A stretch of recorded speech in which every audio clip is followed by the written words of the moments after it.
hello नमस्ते सबैजनालाई मेरो नाम गंगु छेत्री र यो म भिडियो किन बनाउँदैछु भन्दाखेरि मलाई बनाउनु मन थिएन किन बनाएको भन्दाखेरि चाहिँ जति पनि ले कमेन्ट गर्नु भएको छ दाजुभाइ दिदीबहिनी सबैजनालाई एउटा सानो मेसेज मेरो तर्फबाट धेरैले बोल्नु भएको छ मेरो फेक अकाउन्ट बनाएर अनि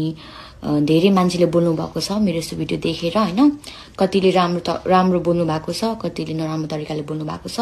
आई एप्रिशिएट म सबै एप्रिशिएट गर्छु हैन मेरै नाममा बनेको छ थ्यांक यू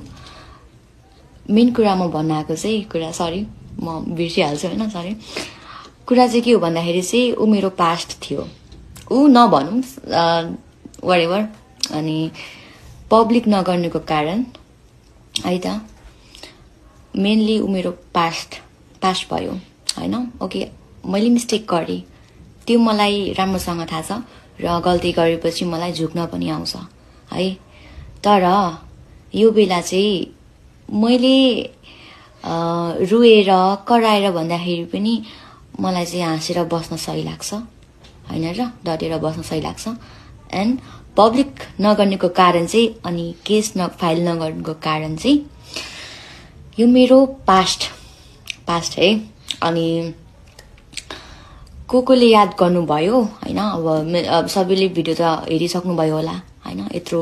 मेरो बारेमा बोल्ने केही बुझेर बोल्नु भएको होला नि त हैन बुझेरै मलाई राम्रोसँग पहिलादेखि चिनेर बोल्नु भएको होला कतिले हैन अनि त्यो भिडियो एक्चुअली मजाले हेर्नु भएको छैन भने प्लिज गएर एकचोटि फेरि हेर्दिनु होला जुन मेरो हातमा यो ट्याटु छ यो मेडुसाको आई गट दिस ट्याटु 1 वर्ष अगाडि है अनि त्यो भिडियोमा हेर्नुहुन्छ भने त्यहाँ मेरो यो हातमा यो ट्याटु छैन एन्ड कहिलेको कुरा हो त्यो त मलाई एक्ज्याक्टली थाहा हुन्छ नि त मैले यो कुरा मैसम्म मात्र राख्न खोजेको थिएँ बट अनफर्चुनेटली हो कि फर्चुनेटली आई डोन्ट नो अब सबैले भन्छ जे हुन्छ राम्रो लागि हुन्छ मलाई आत्तिन आउँदैन कुनै पनि सिचुएसनमा मेनली कुरा चाहिँ है अनि मलाई आत्तिनै आउँदैन क्या है अब हैन नराम्रो त लाग्छ हैन अनि कतिले एकछिन मलाई फेरि एउटा कुरा दिमाग सर्क्यो क्या नराम्रो कमेन्ट एउटा याद गरिहालेँ फेरि मैले हैन भन्नु भएको छ तिम्रोहरूको थाहा छैन र हामीलाई तिमीलाई नचिनेको र ब्रो के थाहा छ तिमीलाई केही पनि थाहा छैन है सो बेटर हुन्छ है